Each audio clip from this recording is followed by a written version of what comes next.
Salut, Olivier Langlois. Je suis coach pour développeurs logiciels et les gens en TI.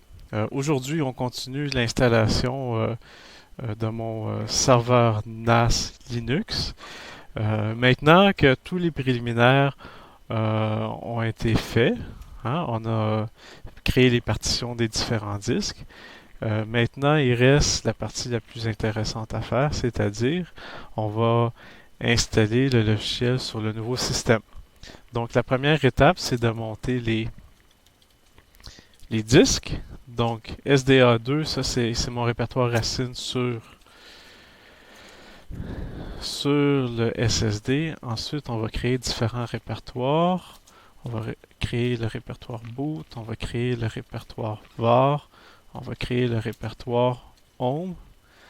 Ensuite, ce qui va dans le répertoire boot, c'est la première partition de mon SSD qui se trouve à être SDA1. Ah, ah, comme ça va aller mieux.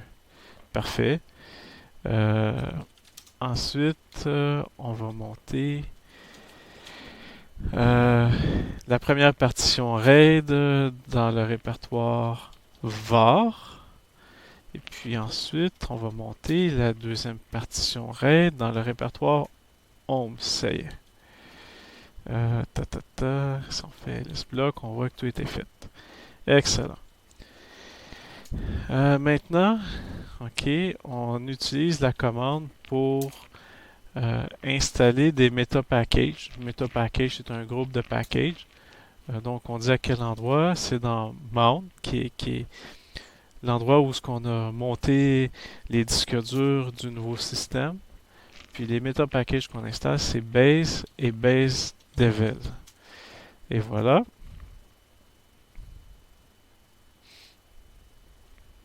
OK. Ça, j'ai encore quelques petites choses à raconter, puis ensuite on va faire le fast forward. Donc ensuite, on nous demande quel paquet on veut installer, on peut spécifier qu'on les veut tous. Moi après, je fais un petit ménage, comme par exemple Nano, c'est pas très gros, c'est quelques kilooctets, mais j'utilise absolument pas cet éditeur de texte-là, donc éventuellement je vais l'effacer. Ensuite, ça c'est base devel, bon, ok, on va dire tout. Oui, on confirme. Ça, c'est la liste de tous les logiciels qui vont être installés. Je dis oui. Bon, là, ça va prendre un certain temps. On est en train de télécharger. Je crois que j'ai pas connecté au serveur le plus rapide. Ma connexion réseau est généralement plus rapide que ça. Dans tous les cas, avec la magie du montage vidéo, je vais faire un genre de fast-forward. La parenthèse que je voulais ouvrir ici pendant que c'est en train de télécharger, c'est à propos du Meta Package Base Devel. C'est généralement pas recommandé si on veut un système plus sécuritaire qui n'a pas besoin d'outils de développement d'installer BaseDevel. Puis la raison est très simple, c'est si jamais le système est compromis, il y a un hacker qui réussit à s'infiltrer et à avoir accès à l'appareil. Il peut faire tellement plus de dommages s'il y a accès à tous les outils de développement pour, par exemple, compiler des, des petits outils un peu, je pourrais dire, coquins. Mais c'est un... Coquin est un adjectif très, très gentil, ça peut être pire que ça. Donc, bon, ok. Ça, c'était la fin de la parenthèse. On va peser sur Fast Forward parce que là, c'est plus ou moins intéressant de regarder les paquets se faire télécharger. Donc, je vous reviens, ça sera pas long.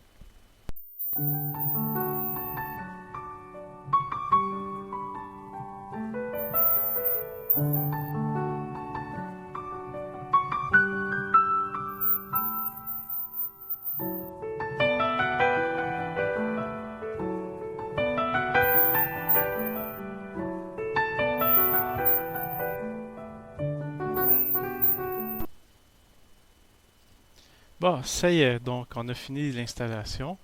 Maintenant, il nous reste à faire la configuration.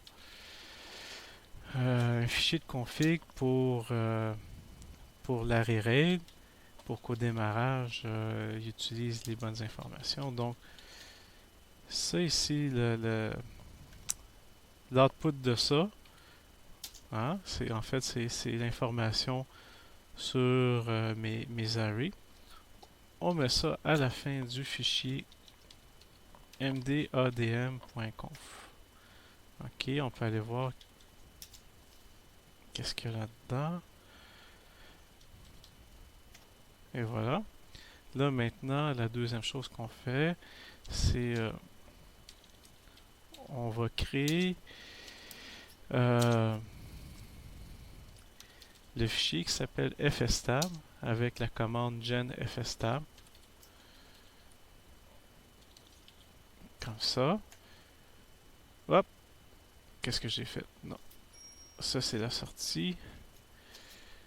Puis on veut ça. Et voilà. Bon, là c'est mieux. TC fstab comme ça. Et voilà. Là, on vérifie l'information. Tout est beau. OK. Ça ici, c'est les deux premières entrées, c'est les partitions qui sont sur mon SSD. J'ouvre une deuxième parenthèse par rapport à cette option-là, real-time. Il y a trois valeurs possibles pour ça. Il y a ATime, il y a NoAtime, puis il y a real-time. Ce qu'il faut savoir, c'est qu'il y a trois timestamps d'associer à chaque fichier. Access time, la dernière modification, last mode modification time, puis ensuite les derniers changements qui ont été faits dans l'information inode. Inode, c'est comment je pourrais dire ça, c'est la méta-information sur le fichier. Puis ce que ça inclut entre autres, ben, c'est les timestamps, c'est aussi les permissions de fichier, puis c'est aussi des informations sur excusez l'anglicisme, le ownership du fichier. À qui il appartient, à quel usager et à quel groupe. Euh, bon, donc ce qui arrive, c'est que si on fait une lecture avec ATime, ce qui va arriver, c'est qu'à chaque lecture, ça va générer une écriture. On sait que pour un SSD, on veut minimiser les écritures pour augmenter la durée de vie du SSD. L'autre extrême, c'est NoAtime. Ce que ça fait, c'est que pour toutes les lectures, on va jamais mettre à jour le timestamp d'accès du fichier. Pour certains programmes, ça cause des problèmes. Puis un excellent compromis entre les deux, c'est real-time, qui va modifier le access time du fichier seulement si l'access time présent est plus vieux que la dernière modification qu'il y a eu sur le fichier. Donc, ça veut dire que après une modification d'un fichier, il va avoir au maximum une écriture pour aller mettre à jour l'access time. Puis ensuite, toutes les autres lectures, ben, ça va rien faire. C'est un excellent compromis. Excellent. Je ferme la parenthèse. Maintenant, ce qu'il nous reste à faire, c'est maintenant, on va changer le répertoire racine pour rentrer dans notre nouveau système.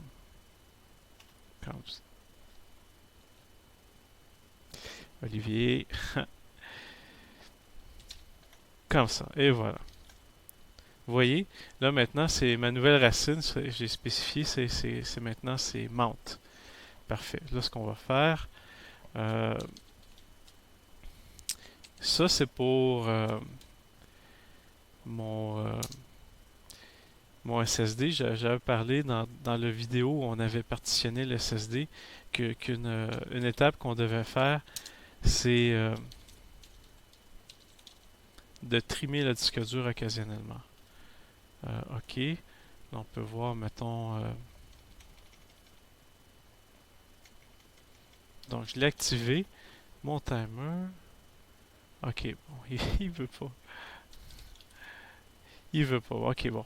Une fois qu'on démarrera, on regardera le statut, mais essentiellement, on a mis les choses en place pour que périodiquement, je crois par défaut, c'est hebdomadairement, une tâche de trimage de SSD soit en place. Maintenant, on va s'occuper de la localisation du système. Euh, bon, moi par défaut, ENCA, j'habite au Canada, on va mettre cette localisation-là, puis ENUS. Puis, on peut bien regarder parce qu'on parle français, mais c'est pratiquement mes systèmes, sauf à quelques exceptions près, je les laisse toujours en anglais. Bon, parfait. Donc, on a spécifié 3 localisations. On va générer les localisations. Parfait, c'est complété. Maintenant,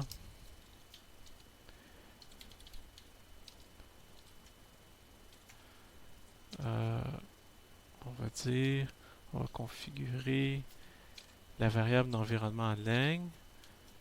Ok, moi je mets ça en anglais des États-Unis, UTF-8, comme ça. Donc on va mettre à jour le temps. Premièrement, on va configurer la, la time zone. Bon, moi je suis à Montréal, puis ensuite c'est un lien symbolique qu'on crée qui s'appelle Local Time, qui va pointer sur ma zone de temps, qui est la zone Amérique, la côte est américaine. Comme ça. Ensuite, il faut configurer le hardware clock. Il y a 2 modes possibles. Tu as UTC ou tu as Local Time. Honnêtement, il n'y a pas beaucoup d'avantages à spécifier Local Time pour le hardware clock. La seule raison, c'est si on a un système dual boot avec Windows installé. Mais ça ne sera pas le cas. Donc, par défaut, si cette exception-là s'avère fausse pour votre système, toujours, par défaut, utilisez UTC. Et voilà, c'est fait. Maintenant, qu'est-ce qu'il reste à faire? Ah oui, on va donner un nouveau nom à la machine. Dans le fichier hostname, comme ça. Parfait. Quel beau nom. Quel beau nom. Ensuite, on peut rajouter une entrée ici.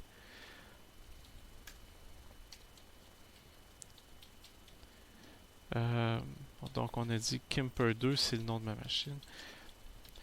Honnêtement, c'est pas quelque chose que je suis très certain. Il y a pour quelques fonctions qui vont chercher, qui font du host name resolution à partir d'un nom convertissant en adresse IP. Mais c'est la première fois que je le fais. Là, je le fais vraiment correctement, de la bonne façon. Faites-le si ça vous tente. À mon avis, c'est plus ou moins important. Bon, il y a quelques packages qu'il faut installer. On va s'occuper du bootloader. Il y a 3 paquets installés. Moi, le bootloader que je recommande, c'est Grob. Le 3e paquet, EFI Boot Manager, ça c'est une extension pour que Grob fonctionne à partir du UEFI. Puis Intel Ucode, ça c'est les microcodes pour les processeurs Intel, c'est qu'au démarrage, il y a une détection de processeur qui est faite, puis il y a moyen de patcher les microcodes du processeur dynamiquement avec ce package-là. Et voilà, on installe ça.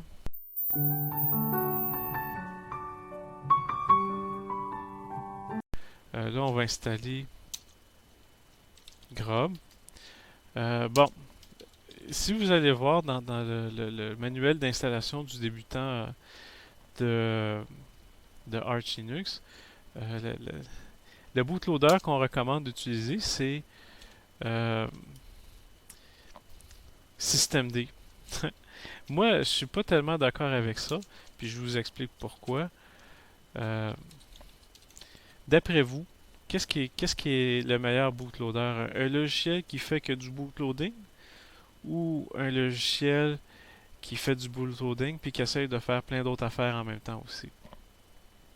C'est évident, en fait, ça c'est un des éléments de la philosophie Linux. La philosophie qui dit que chaque outil devrait se spécialiser à faire qu'une seule tâche, puis la faire merveilleusement bien. Donc, c'est ce que Grub est. C'est un bootloader, c'est tout. Puis systemd, initialement, c'était un init system, c'est-à-dire que il y a un processus dans le système, il y a une tâche qui est le parent de tous les autres parents, c'est init. Puis initialement c'était ça, mais là c'est en train de devenir n'importe quoi. Euh, puis, puis bon, c'est pas quelque chose que j'apprécie. En fait, je trouve que c'est dangereux un logiciel qui essaye de tout faire. Ça fait juste augmenter un vecteur d'attaque pour des hackers. Puis essentiellement, le moins moi j'utilise systemd. C'est préférable à mon avis. Mais c'est un sujet qui est très polarisant. Euh, systemd, soit qu'on aime beaucoup ou qu'on n'aime pas du tout. Je peux pas dire que c'est un mauvais logiciel, mais je suis simplement pas d'accord. J'ai beaucoup de difficultés avec le fait que systemd essaie de tout faire. Mais bref, bon, je ferme la parenthèse parce que j'en aurais long à dire. Puis c'est pas le sujet du jour. Je reviendrai là-dessus éventuellement. Et voilà, c'est fait. On peut regarder ce qui a été installé. Euh,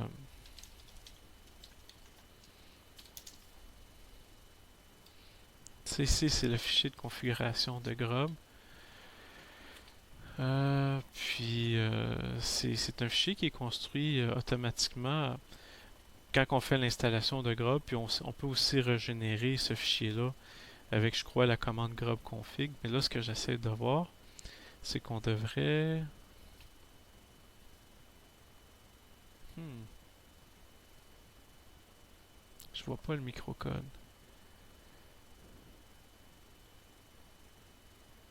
Non, je vois pas le microcode. Ok. Euh, je me serais attendu à ce qu'il y ait un microcode d'Intel de spécifier sur la ligne de commande, puis c'est pas le cas. Donc on va faire quelque chose. Bon. Donc la chose qu'on va faire, on va régénérer le fichier de config avec la commande mkconfig. Normalement, ce que ça va faire, c'est que ça va aller regarder le contenu de mon répertoire boot, puis il devrait modifier le fichier de config quand il va détecter que ce fichier-là est présent, qui a été installé avec le paquet Intel Ucode. Donc la commande c'est grub config, ensuite -o, grub.cfg. Et voilà, bon, vous voyez, il l'a trouvé. Donc si on retourne voir,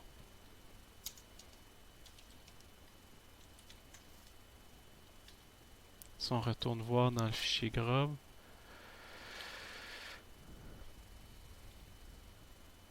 voyez, c'était pas là initialement, là ça l'est présentement. Bon, faut voir, là, je sais même pas s'il y a un microcode pour mon processeur en particulier. Euh, je suis étonné de ça. Je pensais pas que ce fichier-là allait être populé. Bon, donc ce qui est fait, c'est que bon, il doit avoir, on doit regarder ça ici, puis on peut regarder dans euh, la sortie. Je ferai le test au premier démarrage du système dans des. Ah, c'est pas là. Ah, ok, je l'ai mal tapé. Bon, ça c'est le kernel log. C'est les traces laissées par le kernel. Puis au démarrage, si s'il y a du microcode installé pour mon système, c'est à l'intérieur de ce fichier-là qu'on va le voir. Bon, c'est presque fini. Restez avec moi. Un logiciel que je vais installer, euh, c'est SSH. Ça, je n'ai absolument besoin. Ok, mon erreur. Le paquet ne s'appelle pas SSH, c'est OpenSSH. Oui, s'il vous plaît, installez-moi OpenSSH. La raison, c'est la même, c'est que après le redémarrage, puis quand on va finaliser l'installation du serveur SSH, je vais encore le faire à partir d'une console distante afin que je puisse enregistrer ce que je fais. Euh, parce que jusqu'à maintenant, j'ai pas installé de quoi que ce soit de serveur graphique ou j'en aurais pas besoin sur mon serveur, je n'installerai pas ça. FFmpeg, c'est pas installé, si je l'installerai pas, je n'ai pas besoin. Bon, ok. Donc, on va enabler SSH. Parfait. Euh, Finalement, on peut regarder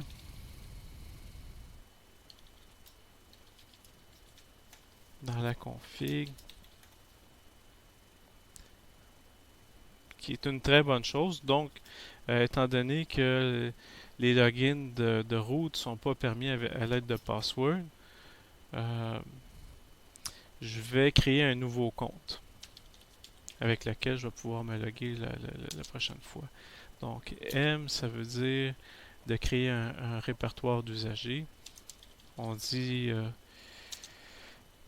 le groupe, ça va être user. Ensuite, S, c'est le shell. On spécifie bash, le nom. Ça, c'est moi. Parfait. Euh, on va créer un nouveau mot de passe.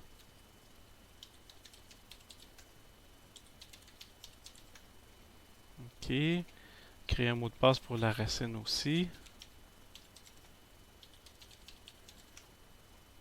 Parfait. Euh, Optionnel, mais bon, je vais faire ça très rapidement.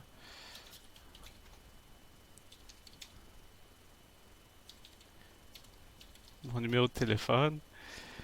Euh, Ça, on laisse pas ça. Et voilà, l'information Finger a été rajoutée. Bon, si ça peut être utile à quelqu'un un jour, ça aurait été fait. Ok, on a presque fini. Là, la dernière chose que je vais faire, je vais installer deux packages que je trouve super utiles, Packagefile puis NetTools. Euh, NetTools, c'est... bon, ok. Commençons par Update. En fait, Update, ce que ça fait, c'est si on a un nom de fichier, puis on ne sait pas dans quel répertoire se trouve ce fichier-là, bien, on peut trouver le paquet à installer pour avoir le fichier qu'on cherche. OK. Puis, je vais faire un exemple rapidement.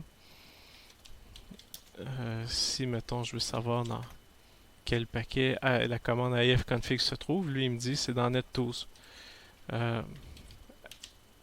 ifconfig, c'est pour les gens de la vieille école.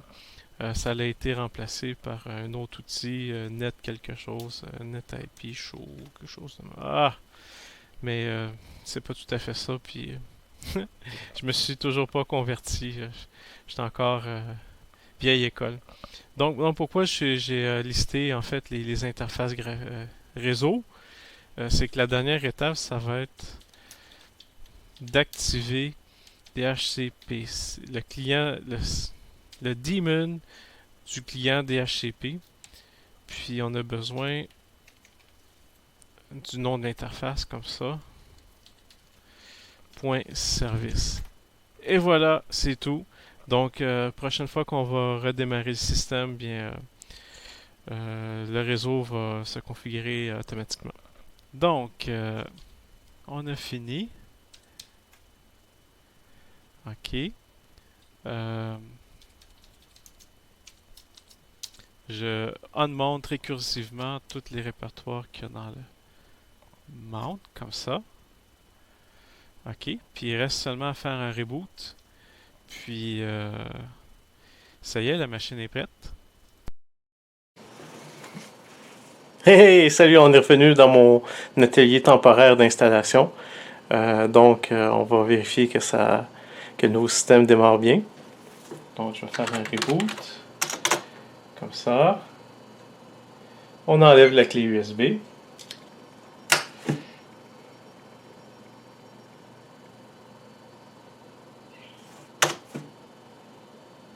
OK.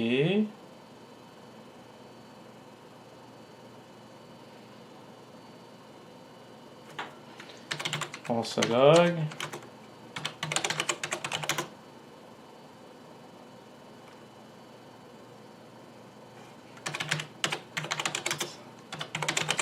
On se log.